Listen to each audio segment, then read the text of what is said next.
Good morning everyone. So, in previous lecture we have discussed about behavior of polar dielectrics in electric field. So today's topic is behavior of non-polar dielectrics in electric field. So non-polar molecules के बारे में हम already पढ़ चुके हैं that they have zero dipole moment. Okay, so let's see what happens when we place a non-polar dielectric in external electric field. So see here, ये हमारे पास non polar dielectric slab है and it is placed in external electric field, ठीक है, जिसकी direction है positive to negative. अब non polar dielectric slab में हमारे पास कितने सारे नॉन पोलर मॉलिक्यूल्स हैं एंड इनके बारे में हम पहले भी डिस्कस कर चुके हैं that in non polar molecule centre of mass of positive and negative charge क्या करते हैं, कोइंसाइड.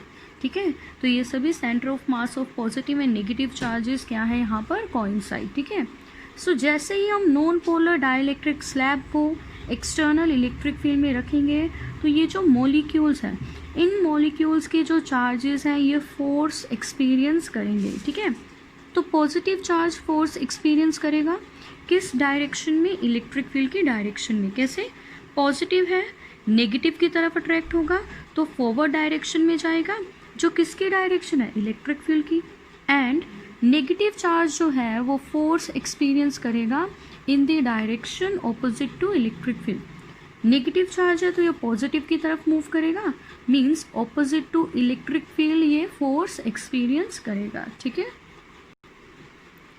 सो सी हियर, मैंने वही लिखा है, when a non polar dielectric is placed in electric field positive charge of molecule will experience a force, कितनी value होगी उसकी, इतनी, F vector is equal to Q E vector. And negative charge of molecule will experience a force, F vector is equal to minus Q E vector. Okay, and positive charge move करेगा in the direction of electric field and negative charge move करेगा opposite to the direction of electric field. यहाँ तक हम discuss कर चुके हैं. अब क्या होगा, ये जो चार्जेस नॉन पोलर मॉलिक्यूल्स के इलेक्ट्रिक फील्ड के कारण फोर्स एक्सपीरियंस कर रहे थे अब ये सेपरेट होना स्टार्ट हो जाएंगे. पॉजिटिव फॉरवर्ड डायरेक्शन में जाएगा एंड नेगेटिव बैकवर्ड डायरेक्शन में जाएगा. तो हमारी नेक्स्ट डायग्राम क्या बनेगी, सी, ये हमारी नेक्स्ट डायग्राम बन जाएगी. ठीक है, जिसमें क्या है, positive and negative charges separated हैं अब. ठीक है, किसकी वजह से ये सेपरेट हुए, इलेक्ट्रिक फील्ड की वजह से. अब देखो ये स्लैब कौन सी थी हमारे पास, ये स्लैब थी नॉन पोलर डाइलेक्ट्रिक स्लैब जिसमें मॉलिक्यूल्स क्या करते हैं, कोइंसाइड करते हैं एंड जिसका नेट डाइपोल मोमेंट कितना होता है, ज़ीरो. बट जैसे ही हम इसे इलेक्ट्रिक फील्ड में रख रहे हैं तो ये किस में चेंज हो गई, पोलर डाइलेक्ट्रिक में चेंज हो गई. अब हर मॉलिक्यूल के पास क्या है, डाइपोल मोमेंट है जिसकी वजह से इस पूरी स्लैब का भी एक नेट डाइपोल मोमेंट होगा जिसे हम क्या बोलेंगे, induced dipole moment. Okay, so उसे मैंने यहाँ लिख दिया है पी आई वेक्टर, जिसकी डायरेक्शन क्या होगी, इलेक्ट्रिक फील्ड की ही डायरेक्शन होगी बिकॉज नेगेटिव टू पॉजिटिव होता है dipole moment. Okay, so see here, वही पॉइंट्स लिखे हैं मैंने. Negative and positive charges gets separated and then non polar molecule becomes polar. जो मॉलिक्यूल्स नॉन पोलर थे फिर वो क्या बन गए, पोलर.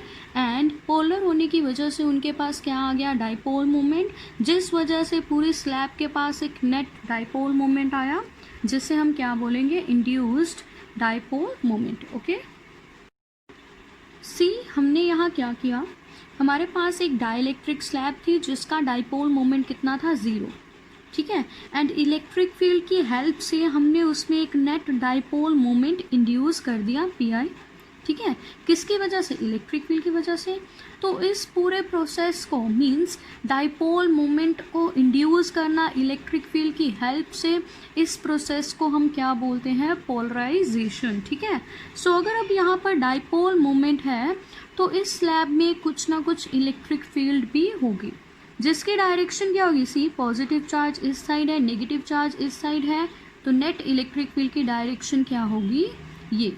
ठीक है, सो सी हियर, मैंने डायरेक्शन ड्रॉ कर दी है ई आई वेक्टर की, मीन्स इंड्यूस्ड इलेक्ट्रिक फील्ड की. अब आपको यहाँ पर एक पॉइंट याद रखना है कि जो इंड्यूस्ड इलेक्ट्रिक फील्ड का मैग्नीट्यूड है वो एक्सटर्नल इलेक्ट्रिक फील्ड के मैग्नीट्यूड के इक्वल नहीं है, जैसे कंडक्टर्स में होता था, ठीक है। डाइलेक्ट्रिक्स में इंड्यूस्ड इलेक्ट्रिक फील्ड का मैग्नीट्यूड एक्सटर्नल इलेक्ट्रिक फील्ड के मैग्नीट्यूड के इक्वल नहीं है, ठीक है। सो इसकी डायरेक्शन बैकवर्ड, इसकी डायरेक्शन फॉरवर्ड, और दोनों का मैग्नीट्यूड डिफरेंट। तो जब हम नेट कैलकुलेट करते हैं ना तो हमारे पास कुछ नॉन ज़ीरो वैल्यू आती है, ठीक है, कुछ नॉन ज़ीरो वैल्यू आती है, मींस कुछ ना कुछ non zero value electric field की डाइलेक्ट्रिक स्लैब में एग्जिस्ट करती है। कंडक्टर्स में कितनी आ रही थी? कंडक्टर्स के इनसाइड ज़ीरो वैल्यू आ रही थी, बट डाइलेक्ट्रिक में कुछ ना कुछ इलेक्ट्रिक फील्ड इनसाइड एग्जिस्ट करेगी, जिसे हम बोलते हैं reduced value of electric field, जिसके बारे में हम आगे भी डिस्कस करेंगे, ठीक है। अभी के लिए यही पॉइंट्स आपको याद रखने हैं। सो अब आपको एक इम्पॉर्टेंट पॉइंट याद रखना है इंड्यूस्ड डाइपोल मोमेंट के बारे में। See, induced dipole moment disappears as long as electric field is removed. So जैसे ही आप एक्सटर्नल इलेक्ट्रिक फील्ड को रिमूव कर देंगे, जो नॉन पोलर डाइलेक्ट्रिक में इंड्यूस्ड डाइपोल मोमेंट अपीयर हुआ है वो ज़ीरो हो जाएगा।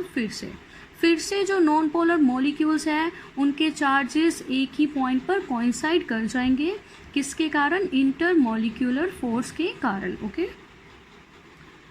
सो next we will discuss about polarization. Polarization के बारे में मैंने अभी आपको बताया कि इलेक्ट्रिक फील्ड की हेल्प से किसी भी स्लैब में डाइपोल मोमेंट को इंड्यूस करना या इलेक्ट्रिक फील्ड को इंड्यूस करना, उसी प्रोसेस को हम क्या बोलते हैं? पोलराइजेशन।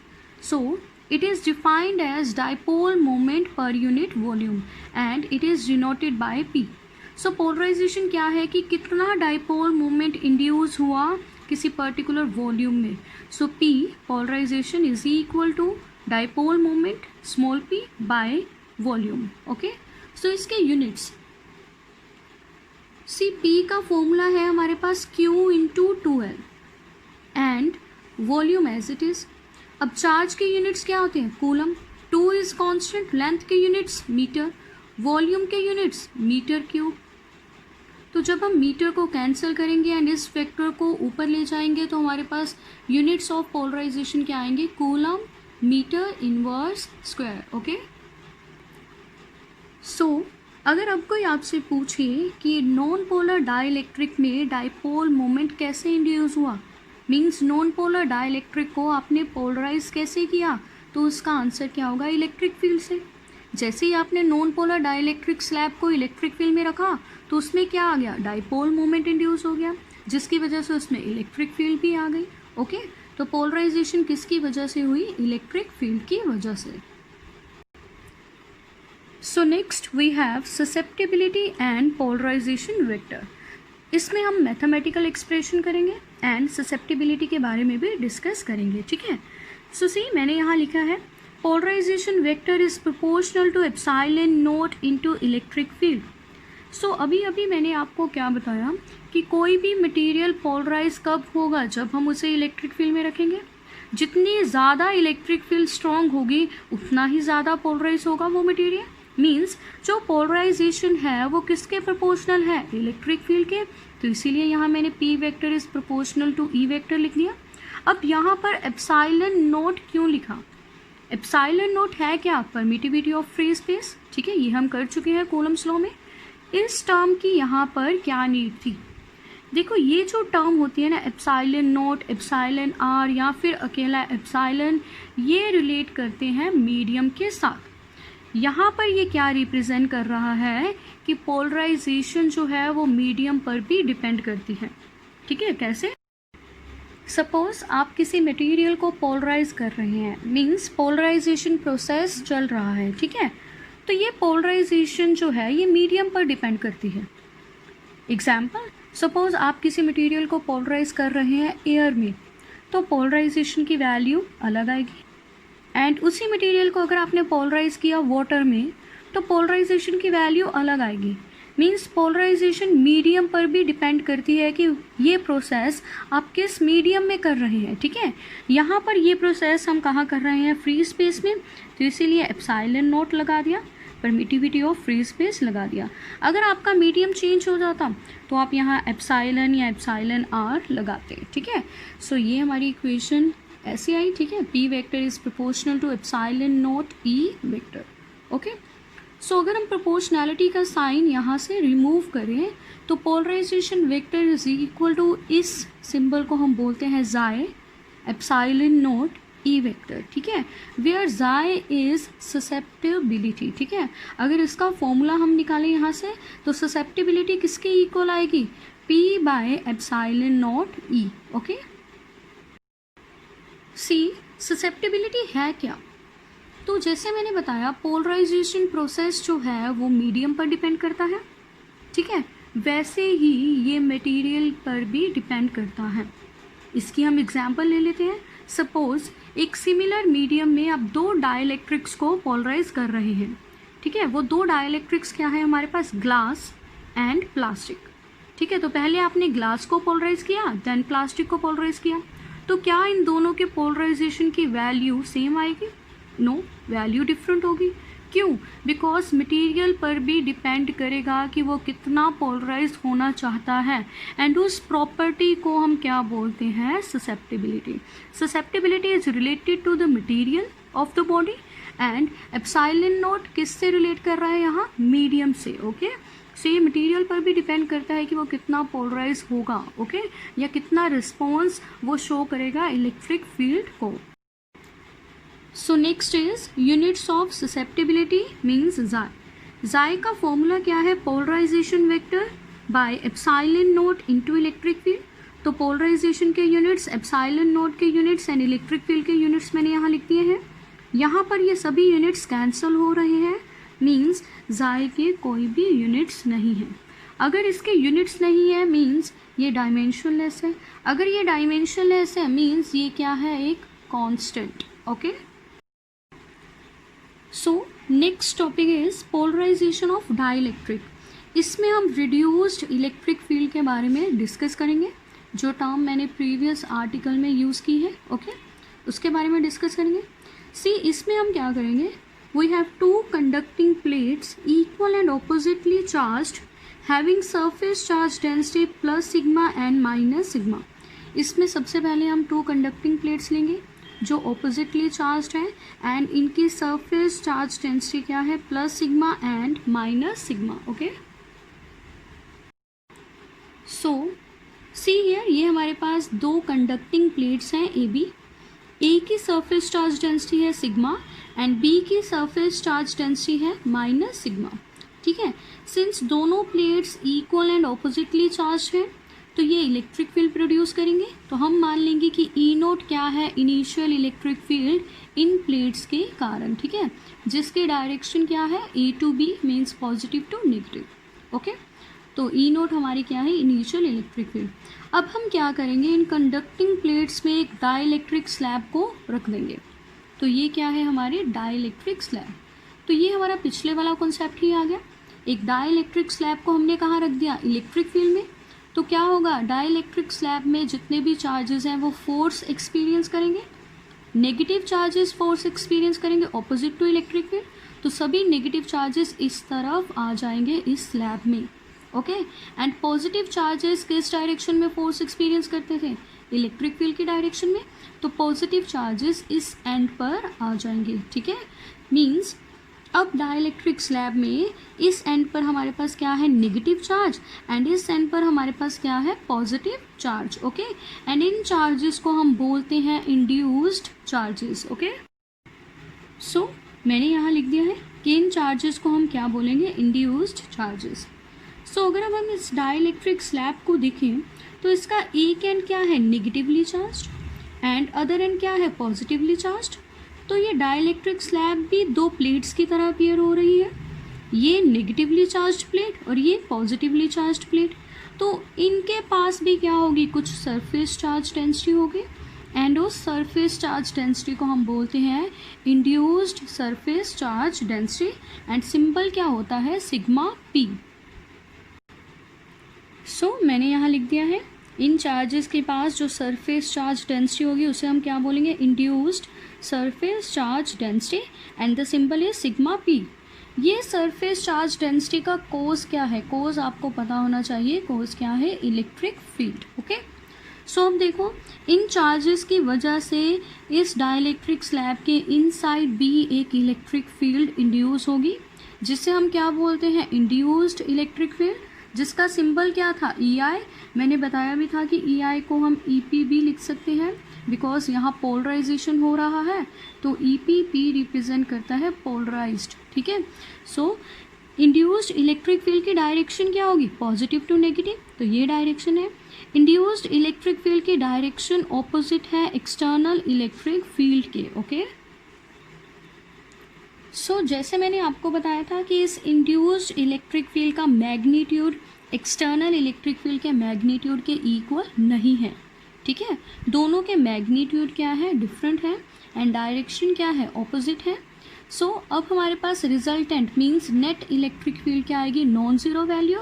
सो नेट इलेक्ट्रिक फील्ड इस डाइलेक्ट्रिक स्लैब में कितनी होगी, उसे हम लिख लेंगे E vector, and it is equal to applied electric field. Applied क्या है, E naught vector, so E naught vector minus induced electric field EP vector. ठीक है, सो दोनों को हम सब्ट्रैक्ट कर देंगे बिकॉज दोनों की डायरेक्शन क्या है, ऑपोजिट। तो सब्ट्रैक्ट करने के बाद जो हमारे पास वैल्यू बचेगी इलेक्ट्रिक फील्ड की वो होगी नेट इलेक्ट्रिक फील्ड, एंड इसी E को हम बोलते हैं रिड्यूस्ड इलेक्ट्रिक फील्ड। ओके, सो अब हम देखेंगे कि मैथमेटिकल एक्सप्रेशन क्या आता है reduced value of electric field का। सो डायग्राम से हमने देखा कि हमारे पास दो इलेक्ट्रिक फील्ड्स हैं, एक तो कंडक्टिंग प्लेट्स के कारण वो क्या थी, E नोट, ठीक है, और एक जो इंड्यूस हुई डाइलेक्ट्रिक में वो क्या थी, EP। अब हम इनकी वैल्यूज़ लिखेंगे। ठीक है, तो आपने गॉस थ्योरम में जो एप्लीकेशन है शीट वाली, उसमें आपने इलेक्ट्रिक फील्ड का एक्सप्रेशन किया होगा। वहाँ एक्सप्रेशन क्या आता है, E is equal to sigma by 2 epsilon naught. किसी सिंगल शीट के कारण इतनी इलेक्ट्रिक फील्ड होती है। यहाँ पर हमारी कंडक्टिंग प्लेट्स भी क्या है, शीट्स है। कितनी कंडक्टिंग प्लेट्स है, 2 है। तो जब हम दोनों की इलेक्ट्रिक फील्ड को ऐड करेंगे, इसी वैल्यू को 2 टाइम्स ऐड करेंगे, तो हमारे पास E naught means conducting plates के कारण इलेक्ट्रिक फील्ड की वैल्यू क्या आएगी, sigma by epsilon naught. Okay, and similarly हम EP means induced electric field की वैल्यू निकाल सकते हैं। It is equal to sigma P। Sigma P क्या था, सरफेस चार्ज डेंसिटी कौन सी, induced, divided by epsilon naught, and इसकी डायरेक्शन क्या थी, opposite to E naught vector. Okay, so then हमने देखा था कि नेट इलेक्ट्रिक फील्ड क्या आएगी, दोनों को सब्ट्रैक्ट करेंगे। So net electric field E is equal to E naught means applied electric field minus जो इंड्यूस हुई EP। Okay, so E is equal to क्या था, E naught minus EP। E naught की वैल्यू पुट की, EP की value put की, so इसे हम लिख सकते हैं E is equal to sigma minus sigma P by epsilon naught. So ये एक्सप्रेशन है reduced value of electric field का, means net electric field dielectric slab में कितनी होगी, इतनी। ओके, सो ये एक्सप्रेशन अब आपको याद रखना है। कंडक्टर में कितनी आ रही थी, 0, बट डाइलेक्ट्रिक में कितनी होगी, इतनी वैल्यू होगी, एंड इसे रिड्यूस्ड बोलते हैं। रिड्यूस्ड क्यों, पहले कितनी थी हमारे पास E नोट, एंड उसके बाद इंड्यूस कितनी हुई, EP। इन दोनों को हमने क्या किया, सब्ट्रैक्ट किया, तो मीन्स वैल्यू कुछ रिड्यूस हो जाएगी, इसीलिए इसे भी क्या बोलते हैं, reduced value of electric field. Okay, so next is relation between polarization and induced surface charge density. ठीक है, तो इन दोनों का हम रिलेशन देखेंगे।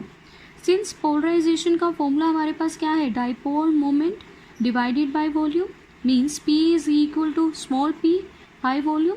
सो let this be equation number 1। Okay, so as we know dipole moment का फॉर्मूला क्या होता है, चार्ज इनटू डिस्टेंस। डिस्टेंस हम वहाँ पर 2L लेते थे, बट यहाँ पर क्या है, यहाँ पर हम इलेक्ट्रिक फील्ड अप्लाई कर रहे हैं, तभी चार्जेस सेपरेट होते हैं, तो यहाँ पर डिस्टेंस हम D ले लेंगे। ठीक है, सो मैंने यहाँ डाइपोल मोमेंट को क्या लिख दिया है, Q इंटू D, डिस्टेंस को D लिख दिया है। अब हम Q की वैल्यू यहाँ पुट करेंगे, तो आपने कॉन्टीन्यूअस चार्ज डिस्ट्रीब्यूशन में ये वैल्यू की होगी सिग्मा, सिग्मा क्या होता है, surface charge density. So sigma P भी क्या है, induced surface charge density. So sigma का फॉर्मूला क्या होता था वहाँ पे, charge per unit area. So Q by A है हमारे पास। सो यहाँ से हम क्यू की वैल्यू निकाल सकते हैं। क्यू क्या आ जाएगा, सिग्मा पी इंटू एरिया। सो ये वैल्यू हम यहाँ पर पुट कर देंगे, ठीक है। सो पी कितना आ गया, sigma P into area into D. अब एरिया इंटू डिस्टेंस हमारे पास क्या होता है, वॉल्यूम। यहाँ भी मैंने लिखा है ऑल्सो एरिया इंटू डिस्टेंस क्या है, volume. So a into d को हम रिप्लेस कर देंगे वी से। So let this equation be number 2। अब हम ये वैल्यू P की इक्वेशन 1 में पुट कर देंगे। सो P की वैल्यू थी हमारे पास डाइपोल मोमेंट। डाइपोल मोमेंट की वैल्यू मैंने यहाँ पुट कर दी है, divided by volume. Volume cancel हो जाएंगे तो पोलराइजेशन किसके इक्वल आएगी, इंड्यूस्ड सरफेस चार्ज डेंसिटी, ठीक है। सो ये है required relation. So last topic of today's lecture, the relation between susceptibility and dielectric constant के।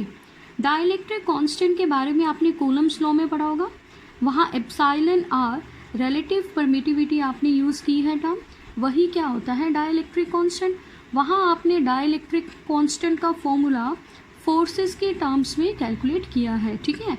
सो आज हम फॉर्मूला यूज़ करेंगे इलेक्ट्रिक फील्ड की टर्म में, ठीक है। सो डाइलेक्ट्रिक कांस्टेंट की क्या होता है, ratio of applied electric field, वो क्या थी हमारे पास E naught, to reduced value of electric field. Reduced value कितनी थी, ई।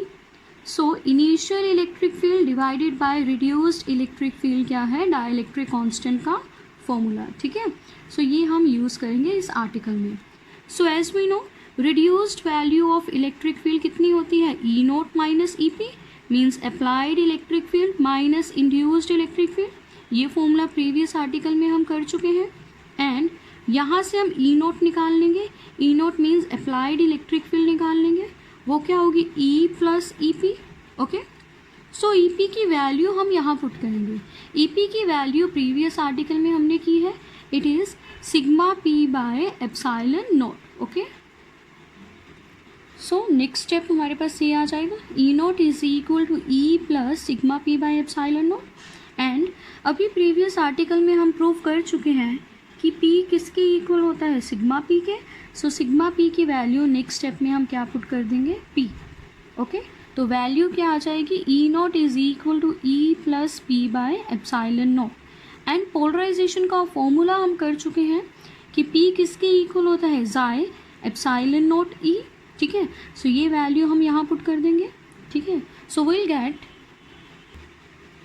ई naught is equal to E plus P की value divided by epsilon naught. यहाँ से एप्सिलॉन नॉट कैंसिल हो जाएंगे, बचेगा क्या, chi E. So we have E naught is equal to E plus chi. यहाँ से ई कॉमन ले लेंगे हम, तो अंदर क्या रह जाएगा, 1 प्लस जाई, ओके। इस ई को हम इस साइड डिनोमिनेटर में ले जाएंगे। So E naught by E is equal to क्या आएगा, 1 प्लस जाई। एंड स्टार्टिंग में मैंने आपको बताया ई नॉट बाई ई क्या है, डाई इलेक्ट्रिक कॉन्स्टेंट। सो इसे हम रिप्लेस कर देंगे के से। सो यही रिलेशन है dielectric constant and susceptibility का, that K is equal to 1 plus chi, okay. So thank you.